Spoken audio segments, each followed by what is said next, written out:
वाटतं ती. होय.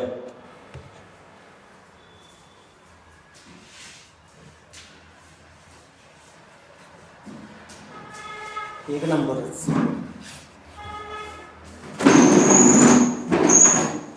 नमस्कार साहेब. नमस्ते. कागल तालुक्याच्या राजकारणाबद्दल तुम्हाला काय वाटतं? कागल तालुक्यामध्ये सध्याचं जे राजकारण आहे ते तसं चारही नेते हे महायुतीमध्ये आहेत, परंतु आजचं राजकारण जर बघितलं तर त्यातले 3 नेते एक बाजूला झाले आणि 1 नेते एक बाजूला झाले.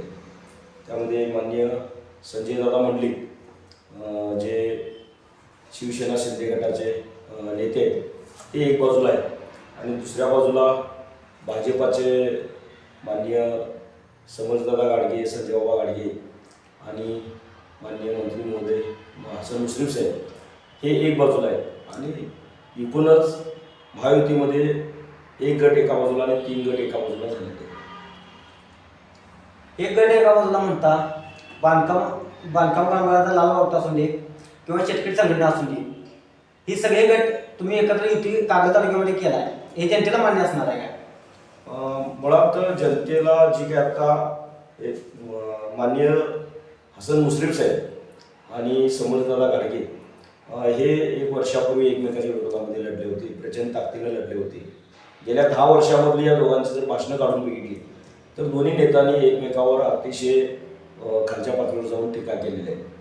आणि हे जर बघितलं तर मला वाटतं ही युती जनतेला मान्य नाही. आणि मग ही युती हे 2 नेते एकत्र आल्यामुळे जनतेमध्ये प्रचंड मोठा असंतोष होता आणि या 3 नेत्यांच्या विरोधामध्ये कुणीतरी बंड करायला पाहिजे ही कागल तालुक्यातल्या जनतेची तशी मानसिकता होती. आणि त्यामुळे संजय दादांनी जे बंड केलं त्या बंडामध्ये लाल मोठा असेल किंवा स्वाभिमानी शेतकरी संघटना असेल, राष्ट्रवादी कम्युनिस्ट पक्ष हे त्या बंडामध्ये सहभागी झाले. आणि एकूणच आता आम्ही तालुकावर सगळ्या फिरताना बघतोय तर हे अनैसर्गिक जी युती झाली आहे त्याच्या विरोधामध्ये चळवळीतले 2 घटक संघटना आणि संजयदादा मंडलिक जे एकत्र आलेले आहेत त्याच्याबद्दल जनतेमध्ये फार मोठी सहानुभूती आहे. आणि एक सहानुभूतीची लाट माननीय संजयदादा मंडलिक, मार्क्सवादी कम्युनिस्ट पक्ष आणि स्वाभिमानी शेतकरी संघटना यांच्या बाजूने उभं राहताना आज आपल्याला दिसते, ती मतातून आपल्याला दिसेल. एकीकडे बघायला गेलं तर मंडलिकडे एकाकी पडलाय असं कागल तालुक्याचं चित्र आहे. दुसरीकडे शेतकरी संघटना त्यांच्या पाठीमागं आहे, लाल बावटा त्यांच्या पाठीमागं CITU. दुसरीकडे बघायला गेले तर आमदार राष्ट्रवादी काँग्रेसचा आहे, संजय गाडगे किंवा समर्जित गाडगे यांची युती झाली आहे. जनतेचा कौल कुणाला मिळेल असं तुम्हाला वाटतं? जनतेचा कौल जर भेटला तर निश्चितच तुम्ही म्हणताय त्याप्रमाणे 3 मोठे गट एका बाजूला आहेत आणि एका बाजूला चळवळीतल्या 2 संघटना आणि संजयदादा मंडलिक हे एका बाजूला आहेत. पण असं जरी असलं तरी जी काय 3 मोठे नेते एकत्र आलेले आहेत, मोठ्या पक्षाचे नेते एकत्र आलेले आहेत त्याबद्दल अगदी त्यांनी एकत्र येत असताना कुठेही कालच्या कार्यकर्त्यांच्या बरोबर चर्चा केलेली नाही किंवा आम्ही एकत्र येऊ काय, असा आपण निर्णय करूया काय, असं कधी कुठल्याही कार्यकर्त्याला विचारलेलं नाही. आणि त्यामुळं अचानक ज्यावेळी कागलची नगरपालिकेच्या निवडणुकीमध्ये युती झाली त्यावेळी सगळ्याच कार्यकर्त्यांना धक्का बसला होता.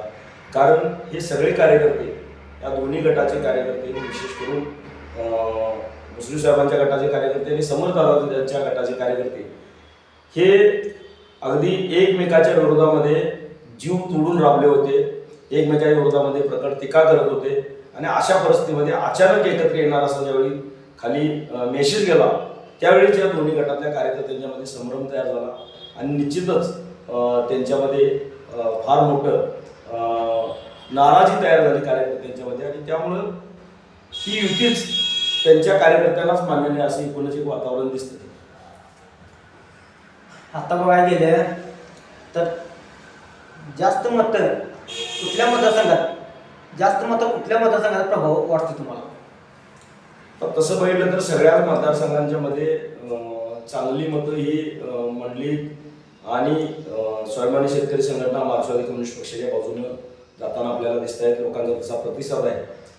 आज जरी मोबिलायझेशन त्या बाजूला दिसत असलं, फार मोठं मोबिलायझेशन त्या बाजूला दिसत असलं तरी जनतेनं ठरवलेलं आहे नेमकं काय करायचं. मला वाटतं हे उदाहरण आपल्याला माहिती असेल, सदाशिवराव मंडलिक साहेब एका बाजूला निवडणुकीसाठी उभा होते आणि त्याचवेळी कोल्हापूर जिल्ह्यातले सगळे नेते एका बाजूला उभे होते आणि त्यावेळी जी काही परिस्थिती तयार झाली होती त्यावेळी जनतेनं ती निवडणूक हातामध्ये घेतली होती आणि एकटे मंडलिक साहेब एका बाजूला होते. त्यांच्या सभेला फारशी माणसं जाताना आपल्याला दिसायची नाहीत.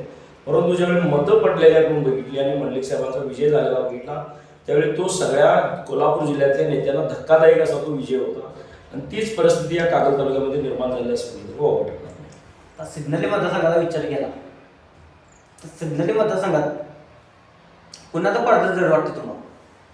निश्चितच मंडलिक गट आणि स्वाभिमानी शेतकरी संघटना, मार्क्सवादी कम्युनिस्ट पक्ष, लाल बावटा यांचं पारडं आजच्या घडीला जड दिसतं. कारण मगापासून मी तेच सांगायला लागलो की ही युती सगळ्यांना मान्य नाही, त्यामुळं पारडे हे निश्चितच आमच्या आघाडीचं जड आहे. आता तुम्ही म्हणता ही युती मान्य नाही जनतेला, लोक मतदान करतील का? कारण तिन्ही गट एकच साईडला झाल्यात, प्रभावी गट आहेत ते. आता तिन्ही गट एकत्र झाले, बरोबर आहे. या सिद्धली मतदारसंघाचा विकास झाला आहे. नाही, विकास झाला का एकदम महत्त्वाचा आणि चांगला प्रश्न तुम्ही विचारला आहे. नेत्यांनी सांगितलेलं आहे की आम्ही हे सगळे नेते जे एकत्र आले होते विकासासाठी एकत्र आले असं त्यांनी प्रश्न विचारलेला आहे. आणि मग अशा परिस्थितीमध्ये मी त्याचं उत्तर द्यायची काही गरजच नाही, कारण त्याचं उत्तर नेत्यानेच दिलेलं आहे. कारण ते आज विकासासाठी एकत्र आलेले आहेत, म्हणजे याचं उत्तर त्यांनीच दिलेलं आहे की याच्यापूर्वी विकास झालेला आहे. सिग्नली मतदारसंघात कोणकोणत्या समस्या आहेत? सिग्नली मतदारसंघामध्ये प्रामुख्यानं जर बघितलं तर हा जो आता काय कागल मुरगुड रोड आहे, एवढं मोठं ट्रॅफिक आहे आणि या ट्रॅफिकचा सगळ्यात मोठी जी काही समस्या आहे, ट्रॅफिकची समस्या आहे. एक बाजूला तिकडं आपल्याला टोल जो झालेला आहे त्या टोल आणि त्या ठिकाणी जो काही नाका झालेला आहे टोल नाका, त्या जकार नाका जो कागलला झालेला आहे तो चुकवायसाठी जी काय कागल निडोळी मार्गाचा अवलंबून जी काय वाहनं करतात त्याचा खरं म्हणजे अपघाताचं प्रमाण फार मोठं त्यामुळे या ठिकाणी वाढलेलं आहे. सामान्य नागरिकांना कागल निडोळी मार्गाचा त्रास होत आहे खूप, 100% त्रास होतो. दुसरं, या कागल निडोळी मार्गाला एक केबल टाकण्यात आलेली आहे आणि साईडला अगदी चर मारलेली आहे आणि ती चर मारून त्यामध्ये केबल टाकायचं काम केलं आहे आणि त्या केबलचे एक मध्ये रस्त्याकडेला पोल रोवलेले आहे. ते खरं म्हणजे अत्यंत धोकादायक आहे. आणि ती जी काही केबल टाकलेली आहे ते केबल टाकताना जी काही रस्ता उकरलेला आहे तो रस्ता उकरलेला तसा आहे, त्यामुळे अपघात होताना आपल्याला दिसायला लागलेले आहेत. पुढं सुद्धा जे काय आता परवाची जर घटना बघितली तर बामणीच्या तिथं आपल्या दुधगंगा नदीच्या पुढे गेल्यानंतर त्या ठिकाणी फार मोठा अपघात झाला आणि त्या अपघातामध्ये एक नागरिक मयत झाला. खरं म्हणजे तो मयत व्हायचं कारण काय, त्या ठिकाणी रस्ता उकरून रस्त्यावरच जे काय त्या ठिकाणी मातीचे ढीग टाकले होते, तो खडी टाकला होता, ते दिसलं नाही लोकांना आणि ते दिसलं नसल्यामुळे वाहनधारकांना दिसलं नाही, त्यामुळे तो वाहन आला आणि डायरेक्ट त्या माणसाच्या अंगावर गेला आणि त्यामुळे जाग्याला एक त्या ठिकाणी मयत झाला. खरं म्हणजे ही फार मोठी समस्या आहे. आणि कोणकोणत्या समस्या सिद्धली मतदारसंघात? सिद्धली मतदारसंघामध्ये जर गेलं तर या ठिकाणी अंगणवाडी असेल किंवा मराठी शाळा जर असतील तर बऱ्याच मराठी शाळा या ठिकाणी खरं म्हणजे गळती लागली आहे. पावसाळ्यामध्ये त्या शाळेच्या मध्ये अंगणवाडीच्या मध्ये जर आपण गेलो तर त्या ठिकाणी शाळा गळताना दिसतात. खरं म्हणजे पावसाळ्यामध्ये मुलं सुरक्षित त्या शाळेमध्ये राहत नाहीत, अंगावर पाण्याचे टिपं पडतात. ही खरी फार मोठी समस्या आहे. आणि कोणकोणत्या समस्या? अजून बघितलं तर खरं म्हणजे आपण मराठी शाळा टिकल्या पाहिजेत असं म्हणतो. एक बाजूला मराठी शाळा टिकल्या पाहिजेत म्हणायचं आणि दुसऱ्या बाजूला मराठी शाळेच्या अंगात दुर्लक्ष करायचं ही खरं म्हणजे वस्तुस्थिती आहे.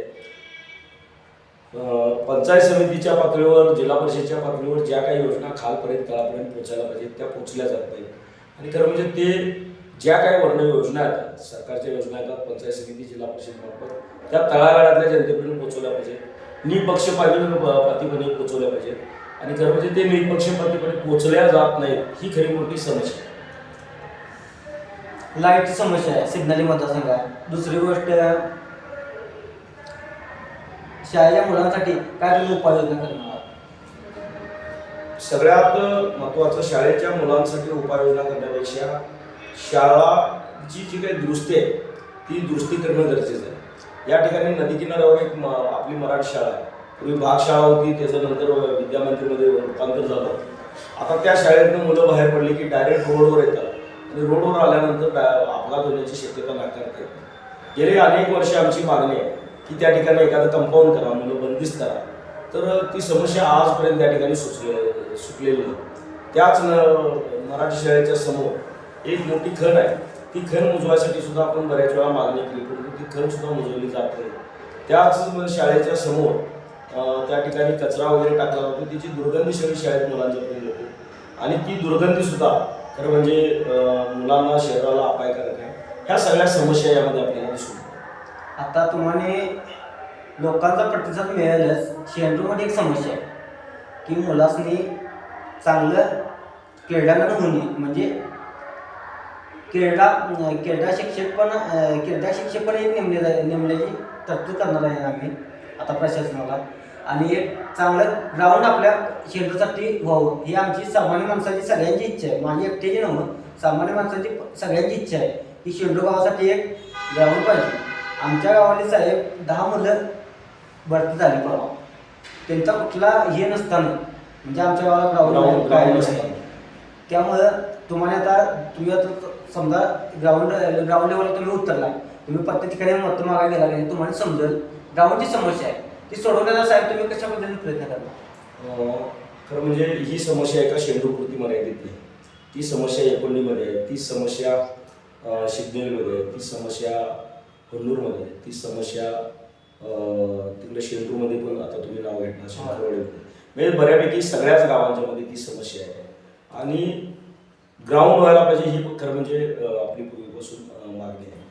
आणि 100% जर समजा आता एकोणीतल्या ग्राउंडचा प्रश्न आहे, शेंडूरच्या ग्राउंडचा प्रश्न आहे किंवा बाकीच्या जिथे जिथे ग्राउंडचा प्रश्न असेल, निवडून येऊ दे नाही तर नाही होईल, ह्या सगळ्या तरुण मुलांना घेऊन जिथं जिथं ग्राउंड उपलब्ध करून द्यायसाठी किंवा जागा उपलब्ध करून द्यायसाठी माननीय कलेक्टर ऑफिसर असेल किंवा तहसील ऑफिसर असेल, जी काय आंदोलनं करून तरुणांच्यासाठी ग्राउंड उपलब्ध करून ग्राउंड करायसाठी जी काय जागा उपलब्ध करून घ्यायची आहे, त्याच्यासाठी जी काय रस्त्यावरची लढाई करायला लागेल, ती लढाई 100% ही पंचायत समितीची निवडणूक झाल्यानंतर, जिल्हा परिषदेची निवडणूक झाल्यानंतर 100% ते एक आंदोलन हातात घेऊन या 5 गावातच नाही तर संपूर्ण कागल तालुक्यामध्ये आणि कोल्हापूर जिल्ह्यामध्ये जिथं जिथं ग्राउंडच्या समस्या आहेत तिथल्या सगळ्या तरुणांना एकत्रित करून माननीय जिल्हाधिकारी कार्यालय यांच्या कार्यालयावर फार मोठा एक बेधडक तरुणांचा मोर्चा काढून सगळ्या गावांच्या मध्ये ग्राउंडसाठी राखीव जागा द्या अशा पद्धतीचं मागणी करणारं एक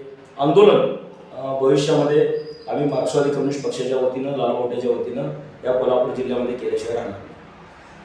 आता तुम्ही म्हटला सगळ्या समस्या तुम्ही सोडवू शकताय, तुम्हाला जनतेनं प्रतिसाद कसा मिळायचा आहे हे सिग्नली मतदारसंघात? जनतेतनं अतिशय चांगला प्रतिसाद आहे. खरं म्हणजे माझ्याकडे बघण्याचा जो दृष्टिकोन आहे जनतेचा, तो एक सामान्य कुटुंबातला उमेदवार म्हणून माझ्याकडे बघण्याचा दृष्टिकोन आहे. आणि लोकांना माहिती आहे मी आजपर्यंत जी काय बरीच आंदोलनं केली, चळवळी केल्या. मला वाटतंय उसाचं आंदोलन केलं, त्यामध्ये आमच्यावर गुन्हे दाखल झाले. स्मार्ट मीटरच्या विरोधात आता स्मार्ट मीटर बसवायला जे काही महावितरणनं सुरू केलेलं आहे त्याच्या विरोधामध्ये तर फार मोठं आंदोलन आणि अधिकाऱ्यांना धारव धरायचं काम या ठिकाणी मी केलेलं आहे. चिक्कोत्रा आंदोलन, चिक्कोत्रा धरण पूर्ण क्षमतेनं भरायला पाहिजे याच्यासाठी सुद्धा त्या चिक्कोत्राच्या काठचे जे काही शेतकरी आहेत त्यांना संघटित करून त्या ठिकाणी आम्ही आंदोलन करायचा प्रयत्न केला. शक्तीपीठ सारखा महामार्ग खरं म्हणजे आमच्या सगळ्या बागायत जमिनीमधून जाणार होता, त्याच्या विरोधातली जी काही आंदोलनाची पहिली ठिणगी टाकली ती आम्ही एकोंडी गावामध्ये टाकली आणि त्याचं रान सगळ्या महाराष्ट्रभर उठवण्यात आलं. खरं म्हणजे त्या शक्तीपीठाच्या आंदोलनाची सुरुवात जर तुम्ही केली असेल तर ती खरं म्हणजे आम्ही केलेली आहे.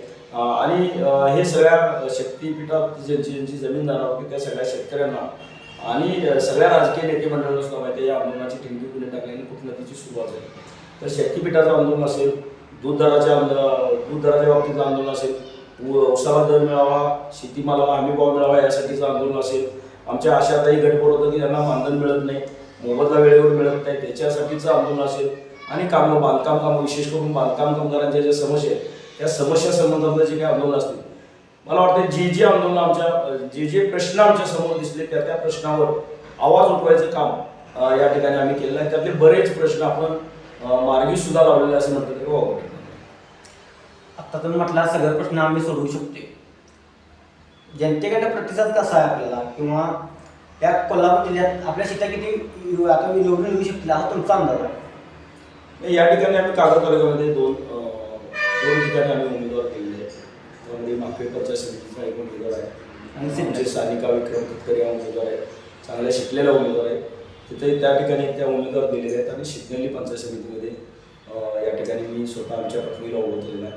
प्रतिसाद अतिशय जनतेतनं चांगला मिळतोय, कारण जनतेला माहिती आहे ही माणसं आज मतं मागायला नाही हे जनतेलाच माहिती आहे. उलट आता गेल्यानंतर लोकच म्हणतात की कॉम्रेड शिवाजी मगदुम यांनी केलेलं जे काही काम आहे ते काम मतं मागायसाठी केलेलं होतं. ते 1997 पासून मी या चळवळीमध्ये काम करतोय. आज 2026 आहे, म्हणजे साधारण 29 वर्ष हे मी चळवळीमध्ये, आंदोलनामध्ये, रस्त्यावरच्या लढाया करण्यामध्ये घातलेले आहेत. त्यामध्ये बऱ्याच वेळा माझ्यावर गुन्हे दाखल झाले आणि गुन्हे दाखल झाल्यानंतर बऱ्याच केसेस सरकारने त्यामधल्या काढून घेतल्या. अजून काही केसेस आमच्या याच्यामध्ये कोर्टामध्ये सुरू आहेत. तर जनतेसाठी संघर्ष करणारा कार्यकर्ता अशी एक माझी ओळख असल्यामुळे, कोल्हापूर जिल्ह्यामध्ये ओळख असल्यामुळं निश्चितच मी आजपर्यंत जो काही 29 वर्ष संघर्ष केलेला त्याचं फळ ही या कागल शिवनेरी पंचायत समिती मतदारसंघातील जनता मला दिल्याशिवाय राहणार नाही. थँक्यू. धन्यवाद.